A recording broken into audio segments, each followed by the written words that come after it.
Hello दोस्तों, मैं हूं प्रेम बिश्नोई और आप देख रहे हैं मेरा यूट्यूब चैनल कमाई का मुद्दा। तो आज इस चैनल के माध्यम से हम यहाँ देखेंगे कि एसबीआई के अंदर म्यूचुअल फंड में ऐसी कौन कौन सी 5 एसआईपी है जो अपने पिछले 5 साल के अंदर निवेशकों को बेहतर रिटर्न दिया है।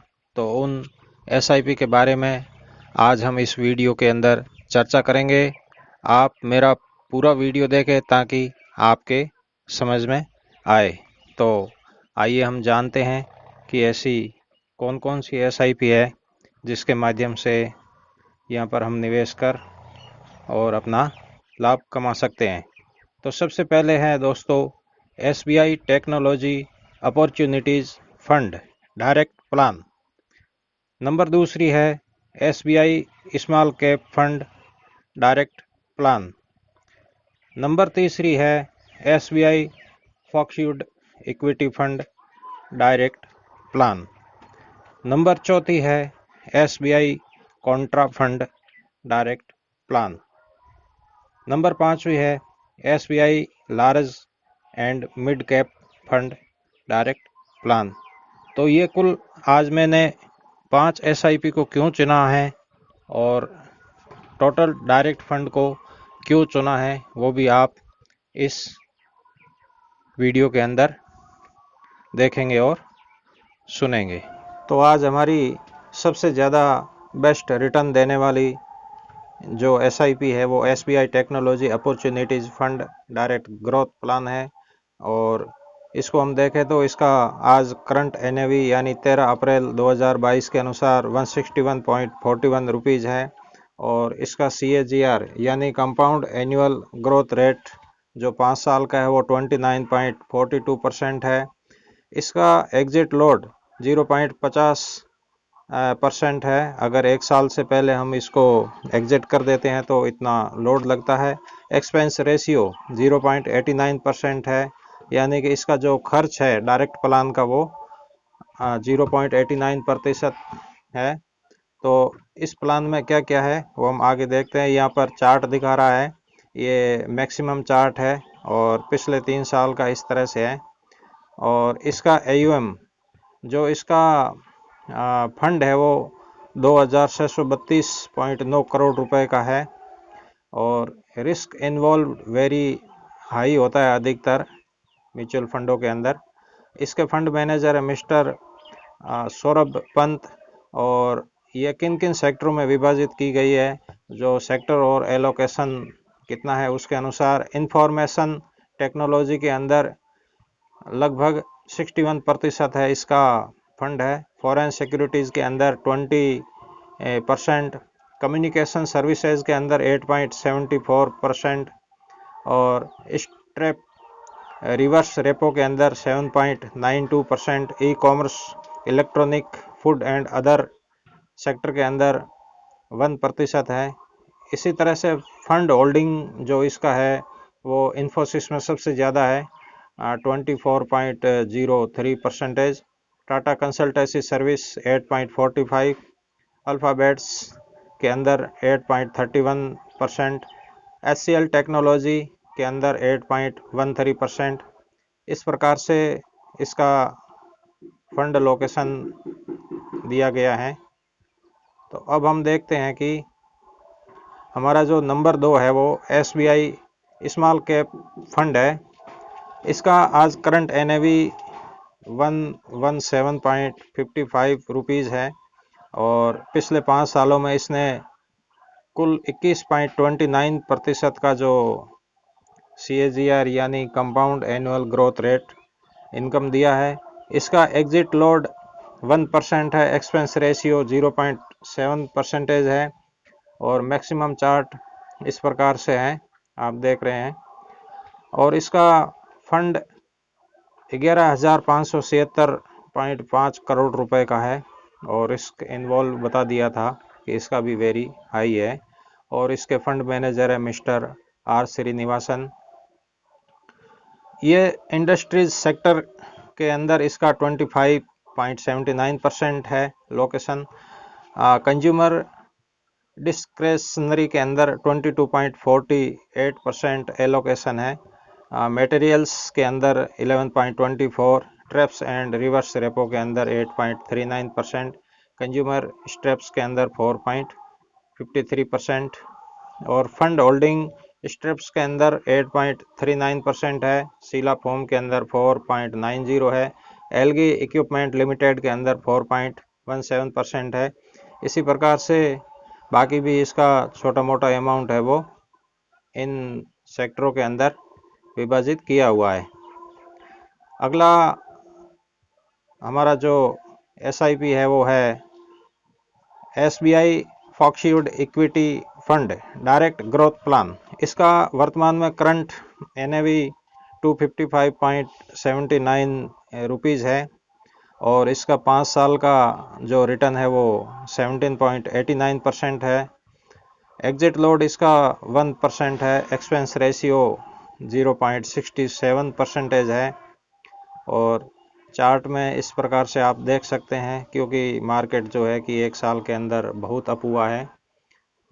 इसका AUM है 24,904 करोड़ रुपए का और ये भी वेरी हाई रिस्क इन्वॉल्व करता है और इसके fund manager mister R Srinivasan है। और ये सेक्टर और एलोकेशन की बात करें तो फाइनेंशियल के अंदर 20.38%, कंज्यूमर डिस्क्रेशनरी के अंदर 15%, फॉरेन सिक्योरिटीज़ के अंदर 12.18%, स्ट्रैप रिवर्स रेपो के अंदर 9.5% है, कंज्यूमर स्टेबल्स के अंदर 9.29% है और फंड होल्डिंग इसका स्ट्रैप्स के अंदर 9.50 है, नेटफ्लिक्स के अंदर 6.14% है, अल्फ़ाबेट के अंदर 6.4% है। तो इन स्टॉक में इनका जो है कि फंड होल्डिंग किया हुआ है।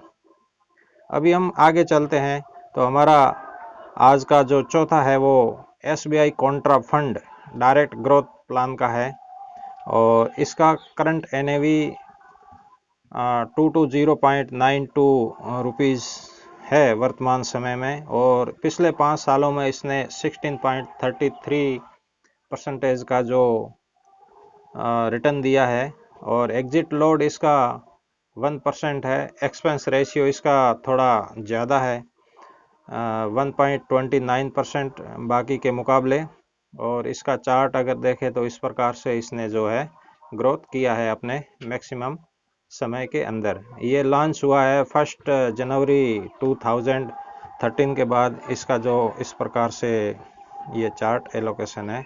पिछले अगर 3 महीने का देखें तो यहाँ पर मॉडरेट ही चल रहा है, यानी कि ऊपर नीचे होता जा रहा है। 6 महीने में इस तरह से है और इसका फंड होल्डिंग है 4,209 करोड़ रुपए का है और इसके fund manager mister Dinesh Balachandra. और ये किन किन सेक्टरों में विभाजित किया है और उसका एलोकेशन क्या है, तो स्ट्रैप्स एंड रिवर्स रेपो के अंदर इसका 20.68% का एलोकेशन है। फाइनेंशियल के अंदर 11.57% का, इंडस्ट्रीज के अंदर 10.16% का, कंज्यूमर डिस्क्रेशनरी के अंदर 9.17 का, इंफॉर्मेशन टेक्नोलॉजी के अंदर 5% का है और इसका फंड होल्डिंग है वो स्ट्रैप्स के अंदर 20.68% है, यानी कि सबसे ज़्यादा है। HCL technology, tube investment of India, ICI bank limited इत्यादि के अंदर इनका लगभग एक समान ही है फंड होल्डिंग और इस तरह से आप देख सकते हैं कि इनका जो फंड होल्डिंग इन्होंने बहुत छोटे छोटे भागों में विभाजित किया है और ये बहुत ही बेस्ट स्टॉकों को इन्होंने इस SIP ने चुना है, तो मेरे हिसाब से बहुत ही बढ़िया है। इसके बाद हमारा आता है लास्ट में SBI large and mid cap fund. इसके अंदर लार्ज सेक्टर के अंदर यानी लार्ज स्टॉक जो होते हैं और मिड कैप स्टॉक जो होते हैं उसके अंदर इसका एलोकेशन है और ये डायरेक्ट ग्रोथ प्लान है। इसका करंट NAV है 394.45 रुपीज़ वर्तमान में और पिछले 5 सालों में इसने भी 15.84% का जो है निवेशकों को रिटर्न दिया है। इसका एग्जिट लोड बहुत ही कम है, 0.10%, और एक्सपेंस रेशियो इसका बाकी के मुकाबले थोड़ा ज़्यादा है, 1.70%। यानी कि हम अपने SIP को अगर क्लोज करते हैं तो ये एक्सपेंस रेशियो में इतना परसेंटेज काट के देते हैं। तो पिछले 2013 के बाद में पिछले 9 सालों का अगर यहाँ पर चार्ट देखें तो इस तरह से इसने अपना परफॉर्मेंस बनाया है। और इसका जो है फंड 6,384.46 करोड़ रुपए का है, और ये भी रिस्क मैनेजमेंट को वेरी हाई है इसका भी। इसके फंड मैनेजर है मिस्टर सुब्रत पंत। और किन किन सेक्टरों में विभाजित किया गया है? सेक्टर है कंज्यूमर डिस्क्रेशनरी एलोकेशन है 19.95%, फाइनेंशियल में 13.27%, इंडस्ट्रीज में 8.88%, हेल्थ केयर में 7.55%, ट्रैप्स एंड रिवर्स रेपो के अंदर 6.70%, कंज्यूमर स्टेपलेस के अंदर 5.54%, इंफॉर्मेशन टेक्नोलॉजी के अंदर 5.31%। इसी तरह अलग अलग सेक्टर में जो है कि लार्ज और मिड कैप के जो भी सेक्टर या जो भी स्टॉक है उसके अंदर इन्होंने अपना होल्डिंग किया हुआ है फंड को। तो फंड होल्डिंग इसका स्ट्रेप्स स्टॉक के अंदर 6.70 है, ICI बैंक लिमिटेड के अंदर 5.76% है, पेज इंडस्ट्रीज लिमिटेड के अंदर 5.26% है, HDFC बैंक के अंदर 3.93% है, रिलायंस इंडस्ट्रीज के अंदर 3.25% है। इसी तरह से भारतीय Airtel, state bank of India और बाकी छोटे छोटे जो एलोकेशन है इनका सभी में लगभग समान दिया गया है। तो आप चाहे तो ये 5 यहाँ पर म्यूचुअल फंड के प्लान हैं, इनको आप चुन सकते हैं। तो इसी प्रकार से मैं बताना चाहूँगा कि जो डायरेक्ट प्लान होता है और रेगुलर प्लान होता है उसमें कुछ भिन्नता होती है। तो भिन्नता ये है कि अगर हिंदी में बोला जाए तो प्रत्यक्ष और नियमित रूप से योजनाएं होती है जो एक निवेशक को सीधे AMC के साथ निवेश करना होता है। जैसे कि लेन देन की सुविधा के लिए कोई वितरक नहीं होता है डायरेक्ट प्लान में, और एक नियमित योजना में निवेशक एक मध्यस्थ जैसे वितरक या कोई दलाल या कोई बैंकर या कोई ब्रोकर के माध्यम से निवेश करता है, और उसमें उसको जो है कि रेगुलर प्लान के अंदर कुछ शुल्क का भुगतान चार्ज करना पड़ता है। और जो दूसरा है प्रत्यक्ष योजना, इसके अंदर उनका जो खर्चा है वो अनुपात में बहुत कम होता है, इसमें कोई उनका वितरण शुल्क शामिल नहीं होता है। तो उसमें इस प्रकार से जो कमीशन मिलता है वो कमीशन वो पेड नहीं करता है डायरेक्ट प्लान के अंदर, और जो है कि निवेशक को इसमें थोड़ा ज़्यादा 1 या 1.5% का ज़्यादा फायदा मिलता है। तो अगर लंबी दूरी से माना जाए किसी का अगर 10 या 20 साल का या 30 साल का SIP कर रखा है तो उसका 1 या 1.5% लाखों में हो जाता है। तो इस प्रकार से डायरेक्ट प्लान लेना बहुत ही सरल है और वो हमारे लिए बहुत ही फायदेमंद होता है।